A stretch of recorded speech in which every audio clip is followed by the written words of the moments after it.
এটা কেরানীগঞ্জ জাউলাহাটির মোড়, 3 রাস্তার মোড়। দেখেন কি পরিমাণ কুয়াশা, বৃষ্টির মতো কুয়াশা পড়তেছে। এই হচ্ছে আটি বাজারের রাস্তা। এটা ঘাটারচর থেকে আসছে জাউলাহাটি মোড়।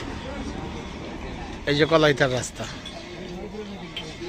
মনে হচ্ছে যে বৃষ্টি হচ্ছে এরকম। এই যে রাস্তার দেখেন কি পরিমাণ ভিজা রাস্তা, মনে হচ্ছে প্রচুর পরিমাণ বৃষ্টি, এরকম কুয়াশা।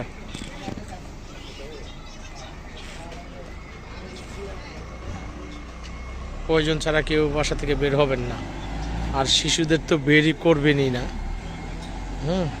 এই ঠান্ডার মধ্যে।